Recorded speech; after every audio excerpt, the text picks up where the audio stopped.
కేసులో పోలీసుల దర్యాప్తు కొనసాగుతోంది. ఈ కేసులో భోగమోని సురేష్ అనే వ్యక్తి కీలక పాత్రగా ఉన్నట్టు పోలీసులు గుర్తించారు.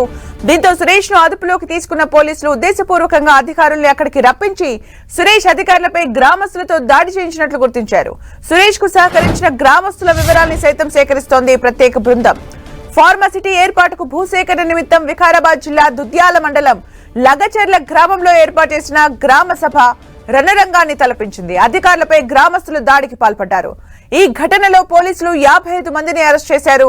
దుద్యాల, కొడంగల్, బోమ్రాజ్పేట మండలాల్లో ఇంటర్నెట్ సేవలు నిలిపివేశారు. లగచర్లలో భారీగా పోలీసులు మోహరించారు.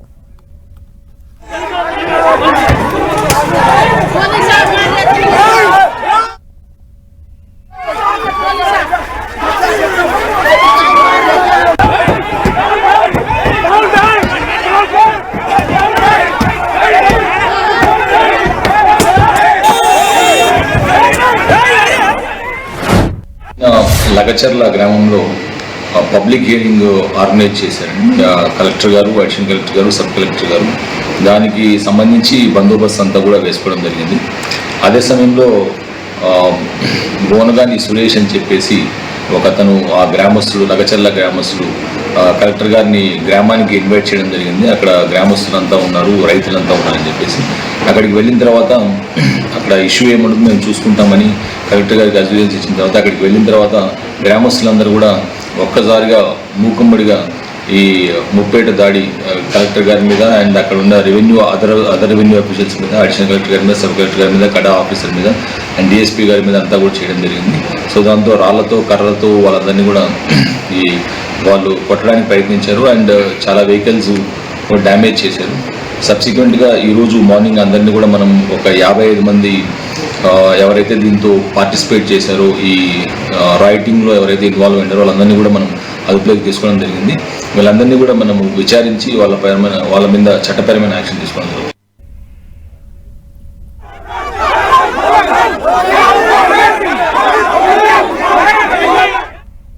ఇక దీనికి సంబంధించి మరిన్ని అప్డేట్స్ మా ప్రతినిధి సునీల్ అందిస్తారు. సునీల్,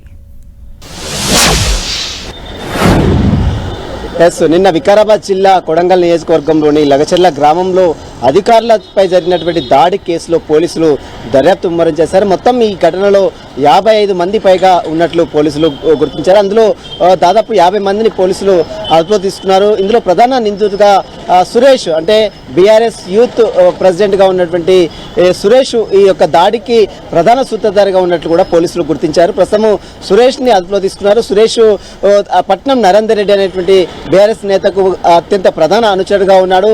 అతను దాడి జరిగే ముందు కూడా అనేక సార్లు పట్నం నరేందర్ రెడ్డితో మాట్లాడినట్లు పోలీసులు కొన్ని ఎవిడెన్స్ కూడా కలెక్ట్ చేశారు. అతని కాల్ డేటాలో మరికొంతమంది నేతల పేర్లు కూడా బయటకు వస్తున్నాయి. వీరందరూ కూడా కక్షపూరితంగా, దురుద్దేశపూరితంగానే పక్కా ప్రణాళికతో అధికారులపై దాడులు చేసేలా అతను ఒక పక్కా ప్రణాళికను సిద్ధం చేశారు. ఇందులో భాగంగానే నిన్న వచ్చినటువంటి వికారాబాద్ జిల్లా కలెక్టర్తో పాటు అక్కడ ఉన్నటువంటి అధికారులపై రాళ్లు, కర్రలతో ఏకకాలంలో దాడులు చేయడంతో అక్కడ ఉన్నటువంటి కొంతమంది అధికారులకు తీవ్ర గాయాలు కూడా కావడం జరిగింది. మొత్తం మీద ఈ దాడి ఘటనలో తెలంగాణ డీజీపీ జితేందర్ కూడా చాలా సీరియస్ కావడం జరిగింది. ప్రస్తుతం అయితే ఈరోజు కొద్దిసేపటిమే వికారాబాద్ జిల్లాకు లా అండ్ ఆర్డర్ అడిషనల్ డీజీగా ఉన్నటువంటి మహేష్ భగవత్ కూడా ఇక్కడ సంగ్రహ స్థానం చేరుకొని ఆ పరిస్థితిని పూర్తిగా సమీక్షిస్తున్నటువంటి పరిస్థితి మాత్రం కనబడుతుంది. ఎవరెవరైతే పార్టిసిపేట్ చేస్తారో వారందరిపై కూడా కేసులు నమోదు చేశారు. ఇప్పటికే దాదాపు 50 మందిని అదుపులో తీసుకున్నారు. అందులో కొంతమందిపై నాన్ బెయిలబుల్ కేసులు కూడా నమోదు చేశారు. ఇందులో ప్రధాన సూత్రధారిగా సురేష్, అక్కడ మండల యూత్ బీఆర్ఎస్ అధ్యక్షుడిగా ఉన్నటువంటి సురేషే ఈ యొక్క మొత్తం గొడవకు ప్రధాన కారణం. అందరినీ కూడా రెచ్చగొట్టే ప్రయత్నం చేశాడు. ఈ యొక్క గొడవకు గల ప్రధాన కారణం సురేష్ అనే అటు పోలీసులు కూడా అనుమానాలు వ్యక్తం చేస్తున్నారు. సురేష్తో పాటు ఇంకా దాడికి ఎవరెవరు పాల్గొన్నారు, దాడిలో ఎవరెవరు ప్రత్యక్షంగా పాల్గొన్నారు, వీరందరికి సంబంధించిన దాంట్లో వివరాలు అయితే పోలీసులు సేకరించారు. మొత్తం 50 మందిని పోలీసులు అదుపులో తీసుకున్నారు. అందులో చాలా మంది బీఆర్ఎస్ నేతలు ఎక్కువగా ఉన్నట్లు కూడా సమాచారం వస్తుంది. ఈ దాడికి ఘటనపై ఇప్పటికే అటు బీఆర్ఎస్ నేతల్లోనూ మరోవైపు కాంగ్రెస్ నేతలు పరస్పరం రాజకీయ రంగు కూడా ఈ దాడి ఘటనలో పులుపుకుందని చెప్పవచ్చు.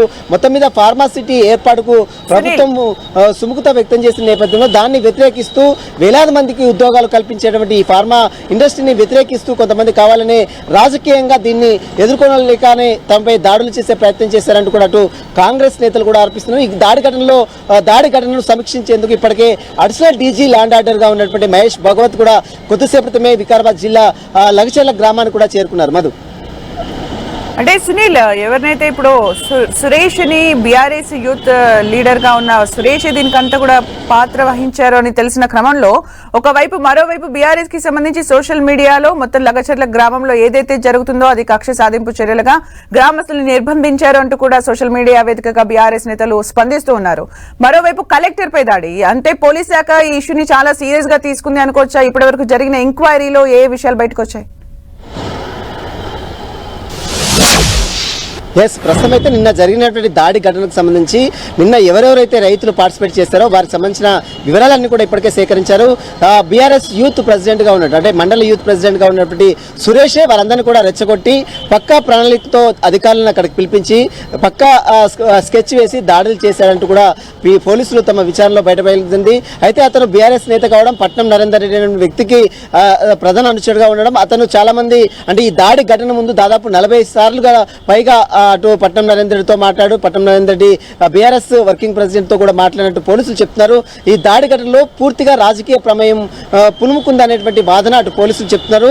ఇదంతా కూడా అటు తెలంగాణ డీజీపీ జితేందర్ కూడా చాలా సీరియస్ గా ఈ వ్యవహారాన్ని చూస్తున్నారు. కొద్దిసేపటిమే అక్కడికి ల్యాండ్ ఆర్డర్ డీజీ, అడిషనల్ డీజీగా ఉన్నటువంటి మహేష్ భగవత్ ని కూడా అక్కడికి పంపించారు. పరిస్థితి మొత్తం కూడా పూర్తిగా సమీక్షించాలని ఆదేశాలు, డీజీపీ ఆదేశాలు జారీ చేసిన నేపథ్యంలో కొద్దిసేపటిమే అటు additional DG land order Mahesh Bhagwat కూడా సంఘటనల చేరుకొని పూర్తిగా అన్ని వివరాలు కూడా సేకరించే పడిపడ్డారు. అంటే దాదాపు 50 మందిని అదుపులోకి తీసుకున్నట్టుగా తెలుస్తోంది. ప్రస్తుతం ఆ గ్రామంలో ఎలాంటి పరిస్థితి ఉంది? ఇంటర్నెట్ సేవలు కూడా లేనట్టుగా తెలుస్తోంది. మండల పరిసర ప్రాంతాల్లో ఈ సోషల్ మీడియా వేదికగా చేసుకొని ఆ వీడియోలు, ఆ సర్క్యులేట్ అక్కడ ఉన్నటువంటి మెసేజెస్ అన్ని కూడా బయటికి చేరవేస్తున్నారు. కాబట్టి అక్కడ ఉన్నటువంటి ఇంటర్నెట్ సేవలు మొత్తం కూడా పూర్తిగా నిలిపివేసినట్టు పరిస్థితి కనబడుతుంది. ఎందుకంటే ఒక టెన్షన్ వాతావరణం నెలకొంది. నిన్న నుంచి లగచర్ల గ్రామం ప్రజలకు సంబంధించి దాంట్లో కూడా ఈ పరిస్థితి మొత్తం కూడా పూర్తిగా నివారించాలంటే ఈ యొక్క సేవలు మొత్తం కూడా బంద్ చేయాలంటూ కూడా అక్కడ ఉన్నటువంటి అధికారులకు సూచించిన నేపథ్యంలో ప్రస్తుతం అయితే ఇంటర్నెట్ సేవలు కూడా నిలిపివేయడం జరిగింది. ప్రస్తుతం అక్కడ పరిస్థితిని మొత్తం కూడా పూర్తిగా అధీనంలోకి వచ్చింది. పోలీసులు ఆధీనంలో తీసుకున్నారు. పరిస్థితిని పూర్తిగా సమీక్షించేందుకు ఇప్పటికే మహేష్ భగవత్ అటు అడిషనల్ డీజీ ల్యాండ్ ఆర్డర్ కూడా చేరుకున్నారు. కాబట్టి మొత్తం ఇది దాడి ఘటనకు సంబంధించిన దాంట్లో ఇప్పటికే కొంతమంది కీలక రైతులు ఎవరైతే పార్టిసిపేట్ చేశారో ఈ దాడి ఘటనలో వారిపై నాన్ బెయిలబుల్ కేసులు కూడా నమోదు చేశారు. 50 మందిని అదుపులో తీసుకొని విచారిస్తున్నారు. ఈ దాడికి అసలు సూత్రధారులు ఎవరు, పాత్రధారులు ఎవరన్న కోణంలో ఇంకా పోలీసుల దర్యాప్తు అయితే కొనసాగుతుంది. Sumitra, thank you Sunil for the updates.